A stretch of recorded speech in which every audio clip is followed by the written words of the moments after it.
अस्सलाम वालेकुम। 5वें पारे में सूरह अल-निसा का बकिया हिस्सा है, जिसमें अल्लाह ताला ने ज़ौजैन जैन के मामलात के बारे में आगाही दी है कि मियाँ बीवी को एक दूसरे का एहतराम करना चाहिए। मर्द को वक्ती हाकिमियत दुनिया में इसलिए दी गई है कि वो घर के मामलात को ऐसे तरीके से संभाल ले, क्योंकि उसने बाहर मेहनत करनी होती है, घर के मामलात औरत देखती है। इसके अलावा अल्लाह ताला ने फरमाया कि बाहमी इज़्ज़त एहतराम से रिश्तेदारों का भी एहतराम करें। जो आपके वालिदैन हैं, क़रीबी अज़ीज़ व अक़ारब हैं, बहन भाई हैं, रिश्तेदार हैं, मसाकीन हैं, अल्लाह ताला ने फरमाया कि उनके हकूक़ जो आपके ज़िम्मे हैं उनको ऐसे तरीके से अदा करें कि इसके बारे में भी पूछ होगी। अल्लाह ताला ने मोमिनों को नसीहत फरमाई है कि वो हुकूक़ुल इबाद के बारे में ख़ुसूसी तवज्जो रखें, क्योंकि अमूमन ही हमारे माशरे में देखा जाता है कि लोग नमाज, रोज़े, ज़कात के बड़े पाबंद होते हैं, लेकिन हुकूक़ुल इबाद के बारे में उनको इतनी आगाह नहीं होती। वो लोगों के हकूक़ के बारे में केयरलेसनेस, जिसे लापरवाही का नाम दे लें, उसके मुज़ाहरा करते हैं। ज़्यादा वक्त दीन को, मज़हब को देते हैं, लेकिन उनके घरेलू मामला उसकी वजह से बुरी तरह डिस्टर्ब होते हैं। तो अल्लाह ताला ने ऐसा फरमाया कि ऐसा मत कीजिए। अल्लाह के नबी ने भी बाद में वाक़ फरमाया कुछ सहाबा कराम की रूटीन देखकर कि मैं रोज़ा रखता भी हूँ, छोड़ता भी हूँ, मैं रात को जागता भी हूँ, नवाफिल भी अदा करता हूँ और सोता भी हूँ, मैं खाना खाता भी हूँ, छोड़ भी देता हूँ, मैं अपनी अज़वाज के पास जाता भी हूँ, नहीं भी जाता। तो अल्लाह ने फरमाया कि एक नॉर्मल इंसान की तरह बिहेव करें, जो जो आपकी जिम्मेदारी हैं सबको बैलेंस रख कर चलें। इसके अलावा अल्लाह ताला ने अमानतों का हुक्म दिया कि अगर आपके पास कोई अमानत रखवाता है तो उसमें खयानत ना करें, वक्त पर उसको अदा करें। अल्लाह ताला ने फरमाया कि शिर्क गुनाह कबीरा है।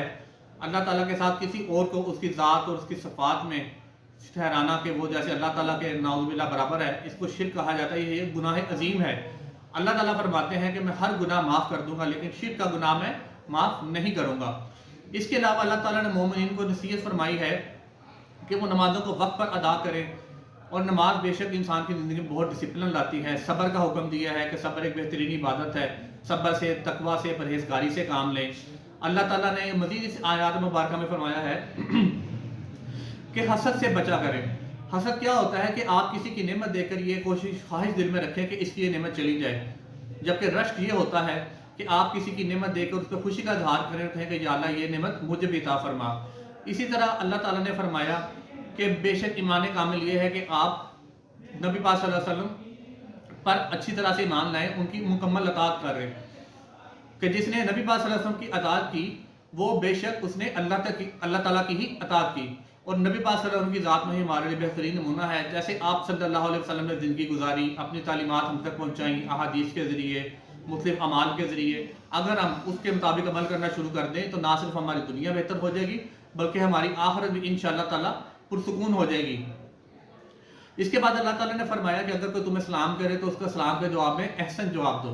जैसे किसी ने आपको अस्सलाम वालेकुम कहा तो आप जवाब में अस्सलाम वालेकुम व रहमतुल्लाह अदा कर दें। अगर कोई आपको तोहफा दे तो कोशिश करें कि उसको तोहफे के जवाब में बेहतर तोहफा अदा करें। अगर बेहतर नहीं दे सकते तो कम अज़ कम उस मयार का, उस लेवल का तोहफा उसको ज़रूर दें। इसके अलावा यहाँ हिजरत के बारे में अहकामात आए हैं कि अगर किसी जगह आपके लिए हालात वाक़यात मुश्किल हो जाए, ज़िंदगी गुजारना मुश्किल कर दी जाए, कोई काफिर हुक्मरान के ज़रिए से आप रह रहे हैं या कोई भी और मुश्किल है, तो अल्लाह ताला ने फरमाया कि आप वहाँ से हिजरत कर जाएँ ताकि आपकी ज़िंदगी आसानी से बसर हो सके। और हिजरत में जैसे नबी पाक सल्लल्लाहु अलैहि वसल्लम को भी मुख्तलिफ मौके पर हिजरत करनी पड़ी, अपना घर, अपना आबाई घर, अपना ख़ानदान, आबा अजदाद की जगह छोड़कर उनको मुख्तलिफ जगहों पर जाना पड़ा, ताकि मदीना में मुस्तकिल तौर पर वो मुंतकिल हो गए। इसके अलावा अल्लाह पाक ने फरमाया है कि जो भी मैं नेमतें आपको अता फरमाता हूँ उनका शुक्र अदा करें, क्योंकि अल्लाह ताला की हमारे ऊपर बेशुमार नेमतें हैं। हम न देख सकते हैं, बोल सकते हैं, सुन सकते हैं, हम सांस ले रहे हैं, हमारे दिल की धड़कन चल रही है, हम रात को सोते हैं तो हमारे सारे निज़ाम चलते रहते हैं। ये अल्लाह ताला की बहुत बड़ी नेमतें हैं, और लोगों का भी शुक्र अदा करना चाहिए, क्योंकि जो लोगों का शुक्र अदा नहीं करता वो बेशक रब का शुक्रगुजार भी नहीं होता। तो अल्लाह ताला से दुआ है कि अल्लाह ताला हम सबको कुरान पाक में बताई गई जो अहकामात हैं उनको तर्जमे के साथ पढ़ने, समझने, अमल करने और दूसरों को भी तलकीन करने की कोशिश अता फरमाए, और हमारे रमज़ान मुबारक में की गई तमाम कोशिशों को कबूल फरमाए। आमीन। अस्सलाम वालेकुम।